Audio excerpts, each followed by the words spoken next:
অশ্লীল এবং গোপনাঙ্গের ছবি তুলে এবং সেটার ভিডিও তৈরি করে। ক্লাউডের স্টোরেজ থেকে আমরা প্রায় 25,000-এর মতো ছবি পেয়েছি। তার আন্তর্জাতিক যে সকল ক্লায়েন্ট আছে তাদের কাছে সে এগুলা এডিট করে পাঠায়, বিনিময়ে সে প্রচুর পরিমাণ অর্থ উপার্জন করেছে বলে আমাদের ধারণা। দেশের বিভিন্ন অঞ্চল থেকে ছিন্নমূল ছেলে পথ শিশুদের এই পর্নোগ্রাফির কাজে নিযুক্ত করে। বাসায় নিজস্ব একটা ভিডিও প্যানেল আছে, এডিটিং প্যানেল আছে, সেখানে সে এডিট করে সে আন্তর্জাতিক বিভিন্ন যে পর্নোগ্রাফির ওয়েবসাইট আছে সেই ওয়েবসাইটে আপলোড করত। গতকাল একজন আন্তর্জাতিক শিশু পর্নোগ্রাফি চক্রের বাংলাদেশের মূল হোতাকে গ্রেপ্তার করেছে। তার নাম হচ্ছে TIM ফখরুজ্জামান। তিনি টিপু কিবরিয়া নামে সমধিক পরিচিত, হয়তো আপনাদের অনেকেরও পরিচিত হতে পারেন।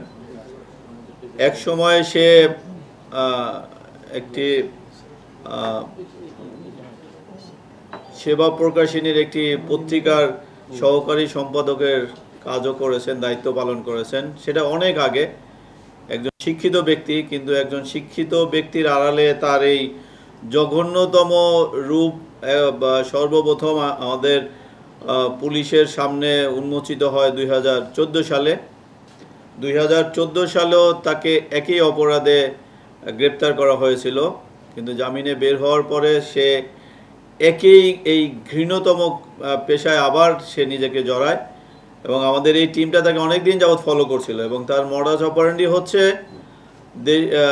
ঢাকা শহরের বা দেশের বিভিন্ন অঞ্চল থেকে ছিন্নমূল ছেলে পথ শিশুদের এই পর্নোগ্রাফির কাজে নিযুক্ত করে।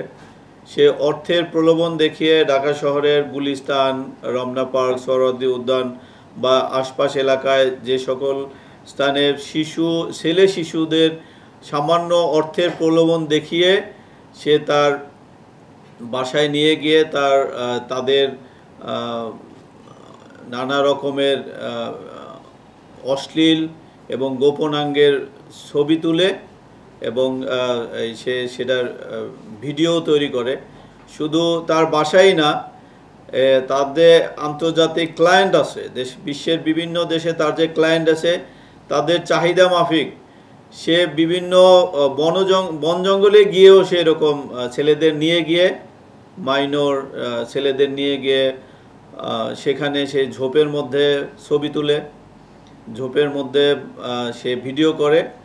সে ভিডিও তার বাসায় নিজস্ব একটা ভিডিও প্যানেল আছে, এডিটিং প্যানেল আছে, সেখানে সে এডিট করে সে আন্তর্জাতিক বিভিন্ন যে পর্নোগ্রাফির ওয়েবসাইট আছে সেই ওয়েবসাইটে আপলোড করত। এবং এই পর্নোগ্রাফি হচ্ছে আন্তর্জাতিক বিভিন্ন যে সকল বিকৃত চরিত্রের বা বিকৃত মানসিকতার গ্রাহকরা এই ওয়েবসাইটের মূল গ্রাহক, সেখানে আপলোড করলেই তারা সরাসরি আমাদের এই টিপু কিবরিয়া, যাকে আমাদের টিম গ্রেপ্তার করেছে, তার সাথে সরাসরি যোগাযোগ করে এবং এই যোগাযোগ করার পরে তাদেরকে আগে সে মেইলের মাধ্যমে তার এই কন্টেন্টগুলো প্রেরণ করত। যেহেতু এখন এনক্রিপ্টেড অনেক অ্যাপস আছে, সে সবেই মানে একদম নতুন এবং আনইউজ, যেগুলা সম্পর্কে আইনশৃঙ্খলা বাহিনীও জানে না। মেগা এবং টোটেনাটো নামক দুইটি এনক্রিপ্টেড অ্যাপসের মাধ্যমে তার এই আন্তর্জাতিক গ্রাহকদের কাছে সেই কন্টেন্টগুলো পাঠায়। এবং আমরা তার কাছ থেকে যে ডিভাইস উদ্ধার করেছি সেখানে ইটালি, অস্ট্রেলিয়া, জার্মানি সহ আরও অনেক দেশের গ্রাহকদের তালিকা পেয়েছি। সে তাদের কাছে এরকম বিকৃত ছবি, ভিডিও কন্টেন্ট প্রেরণ করত এবং তার বিনিময়ে সে বিপুল পরিমাণ অর্থ তাদের কাছ থেকে পেয়েছে। তার কাছ থেকে আমরা যে ডিভাইসগুলো উদ্ধার করেছি, তার মোবাইল, ডেস্কটপ, তার অন্যান্য ইলেকট্রনিক ডিভাইস সহ ক্লাউডের স্টোরেজ থেকে আমরা প্রায় 25,000-এর মতো ছবি পেয়েছি। 25,000, মানে এটা কালকে থেকে পর্যন্ত আমরা যতটুকু ফরেনসিক করতে পেরেছি, হয়তো পুরোপুরি করতে পারলে এই সংখ্যা আরও অনেক অনেক বেড়ে যাবে। এবং 1000 ভিডিও কন্টেন্ট, 1000 ভিডিও কন্টেন্ট, এবং তাদের ডেস্কটপ ছিল, সেই ডেস্কটপে অসংখ্য এরকম অশ্লীল অঙ্গভঙ্গির এবং এই যে আমাদের ছিন্নমূল পথশিশু, ছেলে পথশিশুদের গোপনাঙ্গের অশ্লীল ছবি ডেস্কটপে অসংখ্য। সেগুলো আসলে এখন পর্যন্ত আমাদের এই টিম গুণে শেষ করতে পারে নাই। এর মাধ্যমে সে এই তার আন্তর্জাতিক যে সকল ক্লায়েন্ট আছে তাদের কাছে সে এগুলো এডিট করে পাঠায়, বিনিময়ে সে প্রচুর পরিমাণ অর্থ উপার্জন করেছে বলে আমাদের ধারণা। এবং সে এই কাজে তার বিভিন্ন এজেন্ট রয়েছে এবং তাদের একজনকে আমরা তার সাথে গ্রেপ্তার করেছি, তার নাম কামরুল ইসলাম। এবং তার এরকম আরও অনেক এজেন্ট আছে যারা এরকম ঢাকা শহরে বা দেশের বিভিন্ন প্রান্ত থেকে এরকম ছেলে ছিন্নমূল পথশিশুদের সামান্য অর্থের লোভ দেখিয়ে তার কাছে নিয়ে আসে। এবং সে নিজে যেহেতু একজন আলোকচিত্র শিল্পী, সে এই এডিটিংটা ওই গ্রাহকদের চাহিদা মোতাবেক প্রস্তুত করে তাদেরকে পাঠাতো। এবং আমাদের তার আরও অনেক সহযোগীদের নাম আমরা পেয়েছি। এবং কালকে তার সেই আস্তানা থেকে আমরা একজন ভিকটিমকে উদ্ধার করেছি। সেই ভিকটিমের বয়স 12 বছর।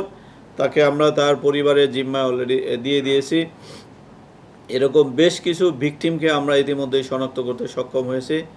আমাদের এই টিম তার বিরুদ্ধে নিয়মিত মামলা দায়ের করেছে। আমরা বিজ্ঞ আদালতে রিমান্ডের আবেদন সহ আজকে তাকে প্রেরণ করব। এবং সে আর কোন কোন দেশে তার এরকম ক্লায়েন্ট আছে, বিশ্বের কতজন তার গ্রাহক আছে, এবং কি কি ধরনের কন্টেন্ট সে পাঠাতো, এবং এর বিনিময়ে কি পরিমাণ অর্থ সে উপার্জন করেছে বাই দিস টাইম, সেই তথ্য জানার জন্য আমরা তাকে রিমান্ডের আবেদন সহ কোর্টে প্রেরণ করব। তার অর্থের লেনদেনটা হতো আমরা এখন পর্যন্ত যেটা জানেছি ওয়েস্টার্ন ইউনিয়নের মাধ্যমে।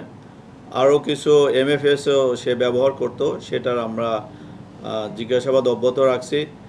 মেইনলি সে MFS এবং ওয়েস্টার্ন ইউনিয়নের মাধ্যমে সে টাকাটা পেত।